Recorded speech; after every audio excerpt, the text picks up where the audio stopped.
So this is the HTC Vive that I got.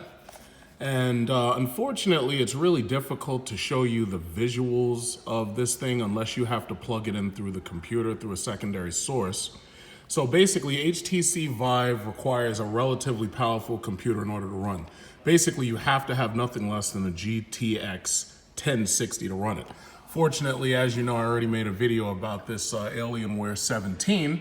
This is the Alienware 17. Great computer, beautiful computer, and runs everything because this has the GTX 1080.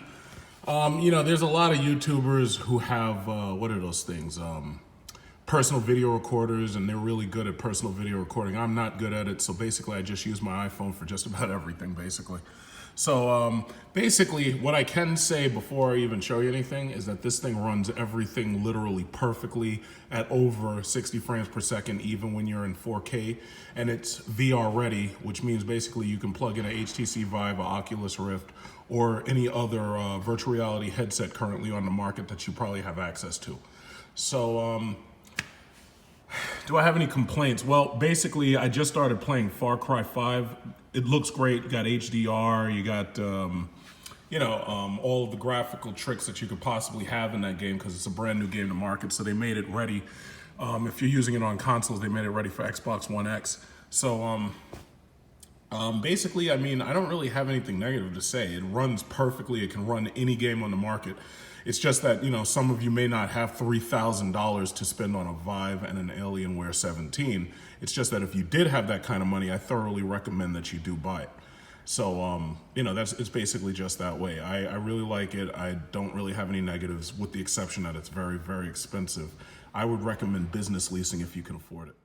So this is Far Cry 5. I waited a couple of days because I was busy with the New York International Auto Show to say anything about this game, but I've been playing it on and off for the past couple of days.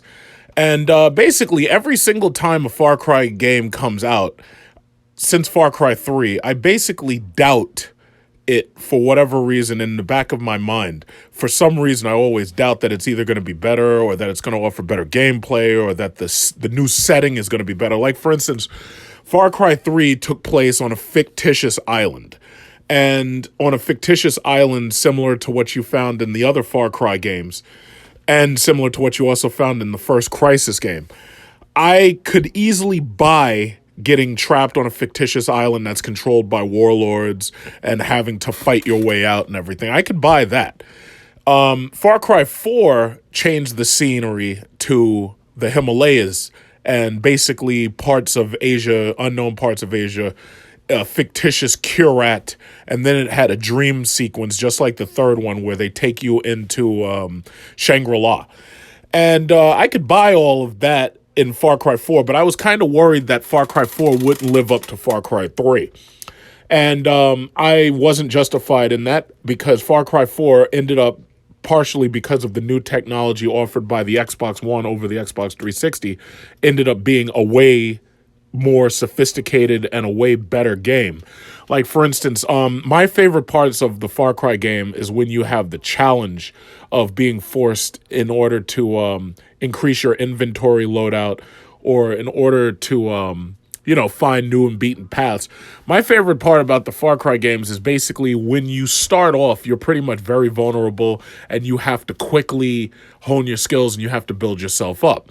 And the problem is in these games, once you get to a certain point, you become so powerful until the enemies are a cakewalk because when they shoot you, you absorb all the bullets. But when you shoot them, you basically kill them. And I'm probably not even 10% through the game. And I already have a silenced 50 caliber rifle that you can snipe just about anybody with. And I already have a silenced AR-15 called the ARC, which is basically the gun that, amazingly, it's prevalent in this game. Because you'd think that in a game that takes place in, like, Montana, you'd think that everybody would be using, like, regular shotguns. You'd think they'd be using, like, regular pistols, regular shotguns. But in this game, just about everybody, including the female rednecks, are armed with AR-15 assault rifles that have full automatic fire. So I'm guessing that Far Cry 5 must, take place more into the future. In my opinion, it would have been better if these Montana people had weaker weapons like regular shotguns, regular bolt-action rifles, and then you manage to get up higher in rank of the enemies, and then all of a sudden they're carrying assault rifles, and you get assault rifles, and you're able to dominate them anyway. But this location of Montana, I didn't completely buy it when I first started seeing the previews of the game, but I have to say they really managed to tie this game together. Like, for anybody, I'm basically making this video because most of you already watched these videos online, so I'm not going to make this too long. But my thing is, they really managed to tie it all together because, okay, the scenery and the graphics are pretty much fantastic. They're basically the best that you can possibly get. So I was playing this game in the store on a regular Xbox One, and then I come home and I'm playing it on Xbox One X. And it has obviously all the new 4K options. It's got HDR. When you walk in and outside of houses, you get this blinding flash of light in your eyes when you walk in and outside of the houses or the buildings. And if you've ever been to a countryside, that's pretty much exactly what happens, because when you're inside these houses, there's not really a lot of natural light. But as soon as you walk outside, the sun opens your pupils up, and then then they quickly start to dilate. And it gives you that same effect in real life. And I thought that was actually an amazing touch. And what's funny about it is it feels realistic, and it also gets kind of funny when you're battling people who are outside of your house or building and they're trying to get in. And once they're trying to get in, they, you can't really see them so well because they're outside shooting at you. So overall, Far Cry 5 feels a lot like Far Cry 3 and 4. Like, basically, like, it feels like it's the exact same engine. Far Cry 4 had things like parachutes, and it had things like wingsuits. This game has that too. This game makes more use of helicopters. Like, Far Cry 4 had just a gyrocopter to get around. This game lets you pick up helicopters and fly them around. The helicopter physics are not as good as Battlefield 4. Basically, these helicopters are designed so that you can't freely fly them. They almost control like they're on a rail.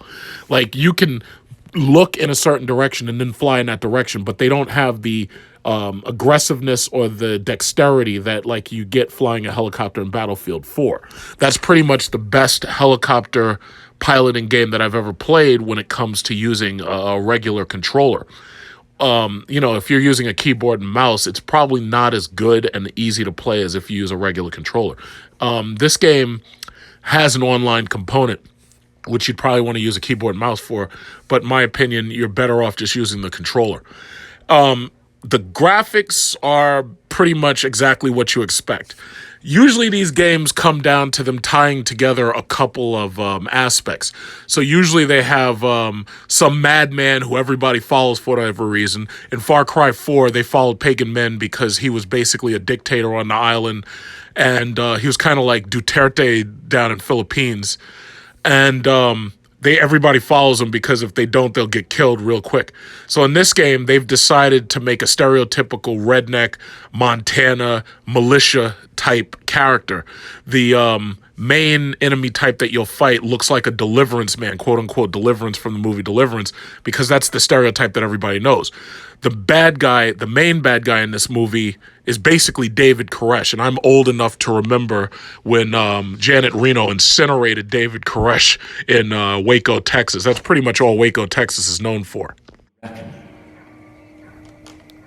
That is why we started the project, because we know what happens next. They will come. They will try to take from us, take our guns, take our freedom,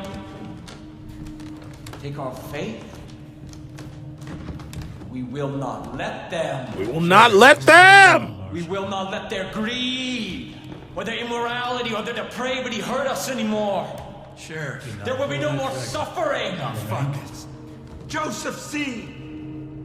I have a warrant issued for your arrest on the suspicion of kidnapping with the intent to harm. Now, I want you to step forward and keep your hands where I can see them. There they are, the locusts in our garden. See, they've come for me. They've come to take me away from you. They've come to destroy all that we've built. Do not touch that citizen! Hold on and don't stand down! Stand down! Everyone calm down! We knew this moment would come. We've prepared for it. Go. Go. God will not let them take me.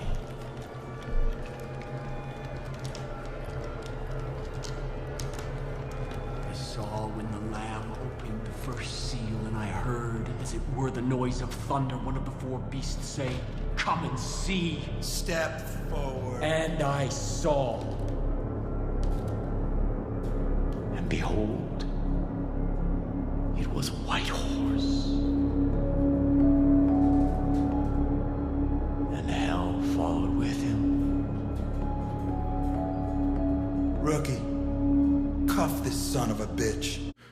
So basically, for any professional reviewer or anybody who complained about the fact that they didn't like the tone of Far Cry 3 or Far Cry 4, where you start off as just an average person who ends up at the wrong place at the wrong time, and you end up having to fight these people like you're a professional soldier, and you end up becoming a weapons master and this, that, and other. For any of those people who are detractors, I'd have to say, and I haven't heard this mentioned anywhere, that Far Cry 4 and Far Cry 5 have kind of gotten away from that criticism of the third Far Cry 3. They've gotten away from that by making you basically a U.S. Marshal, high level, these agents here who come to this town in order to take this guy. Now, I have to imagine that in real life, especially after the David Koresh situation in Waco, Texas, I'd have to imagine that if the U.S. government ever wanted to come take down people who are this heavily armed, I'd have to imagine that similar to the Bundy Ranch shooting and situation where they had to defend themselves against all of these people at that Bundy Ranch, with Clive and Bundy, if you remember that happened not so long ago. So the thing about it is I can actually buy this as a premise for a game simply because I've seen this happen in real life. What happened was there was a 20-year legal dispute between the U.S. Bureau of Land Management and a guy named Clive and Bundy, who was a rancher, basically. And basically, the court ordered him to pay over $1 million in withheld grazing fees. And what happened was these people basically picked up arms against the government. I guess you could call that an insurrection. Some people might label them terrorists, but technically I think that's really an insurrection. And there was actually a shooting between them and the U.S. government. So this is absolutely a situation that I can buy. Now, personally, it's still kind of hard for me to say, okay, could this really happen in Montana like this? Because even with the Clive and Bundy standoff, if the government said, fuck these people, we're going to blow them all up with a Predator drone, all they got to do is send a Predator drone and boom, that's it. And then the Predator drone just got to circle around. You got like 4 missiles on a Predator drone. That shit will blow the fuck out of you, and you won't be fighting anybody. So it's like when I see these people on Vice, and they're like, oh yeah, well, we're going to protect ourselves from the government. We got our AR-15s and our Kimbers. We're going to protect ourselves from When I see that shit, I'm like, hey guys, do y'all realize what would happen if the government said, fuck this shit, we're going to send a F-22 to just drop bombs, or we're going to send a Predator drone, or some shit like that. It's like, I could buy this happening if it was just hand-to-hand combat and like small arms, but these people going up against the government in Montana, I can't buy that because literally, if the government really wants to, they'll nuke the whole goddamn place and nobody will know what happened. They'll blame it on a terrorist. So my thing is, it's like, could this really happen? And I have to say, nah, it probably couldn't. However, the way it's presented as in this is a small team who loses contact basically with the outside world. Why they can't just get on the fucking phone and dial 911, I don't know. Because you think that there's got to be a working phone. I mean, this is Montana. It's not like middle of nowhere like Canada or something, or it's not like in the middle of Australia or something. So it's like, why can't they just like get on the phone and call the National Guard or something to come in? Because the National Guard or something would come in and overwhelm these people. So anyway, from the moment you cuff this guy, you basically set yourself into the game. On a couple of occasions, you actually get kidnapped because they shoot you with what they call a Bliss bullet, which is basically a poison bullet. And when they shoot you, they drag you into what's called the Bliss. And the Bliss is basically like the fantasy equivalent of Shangri-La. It's the fantasy equivalent of the first Far Cry 3's Fantasyland.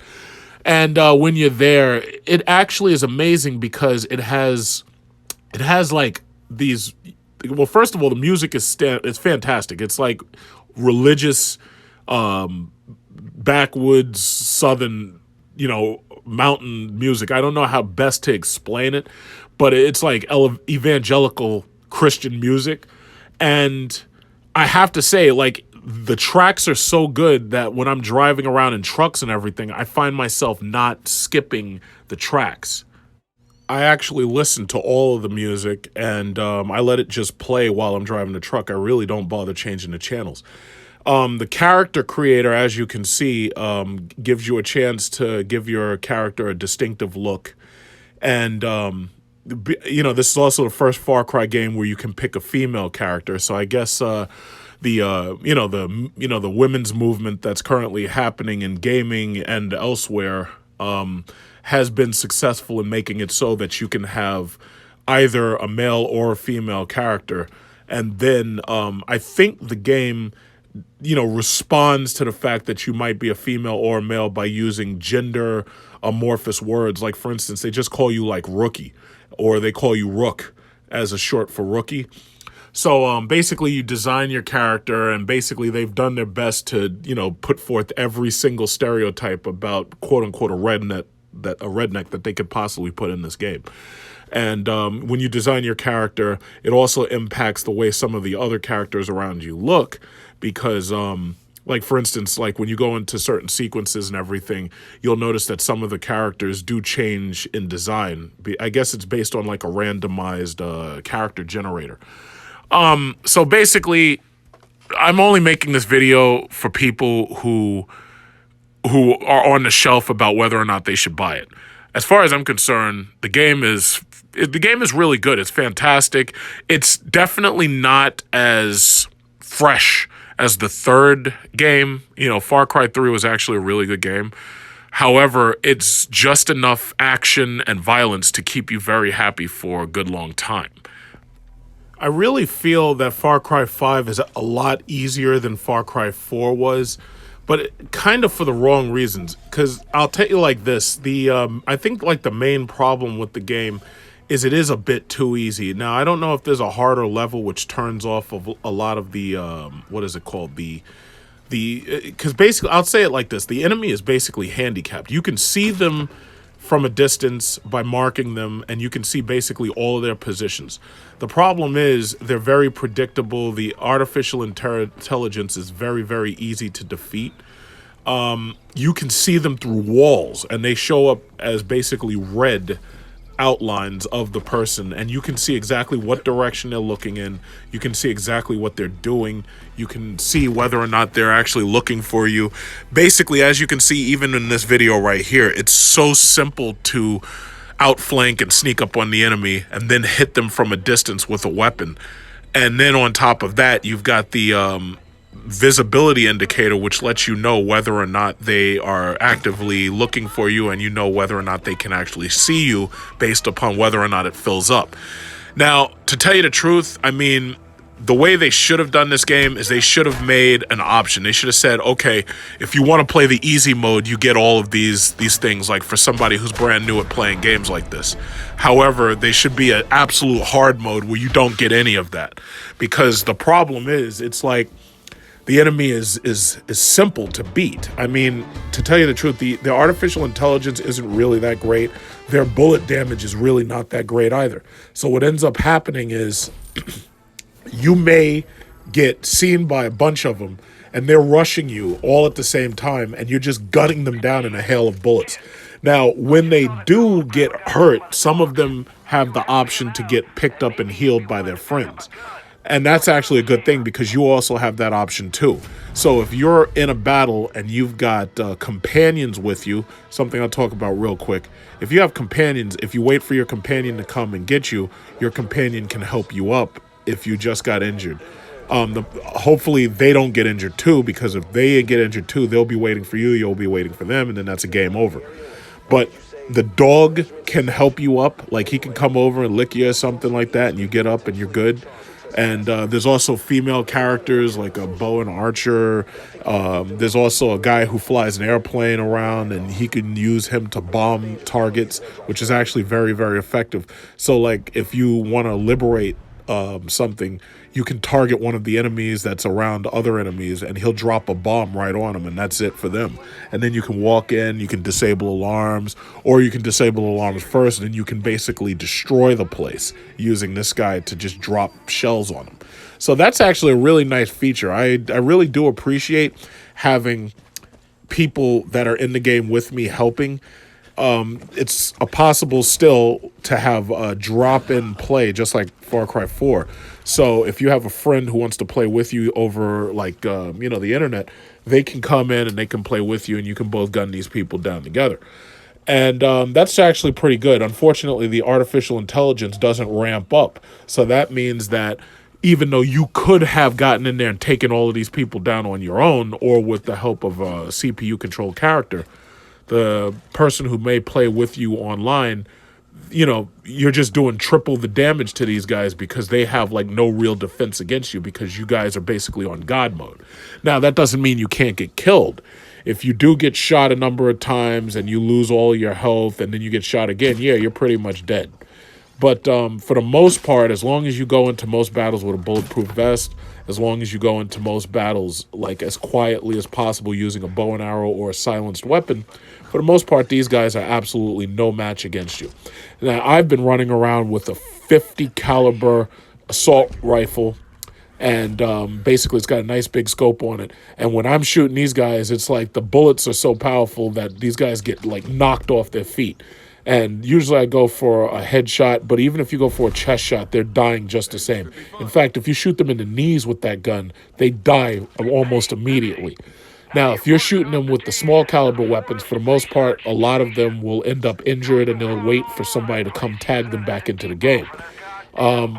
That I also like that because that kind of helps model injuries, because a lot of times, getting shot by a hell of bullets, a lot of times that just injures you. A lot of times, a lot of people don't die from that, because especially if it's a small caliber round.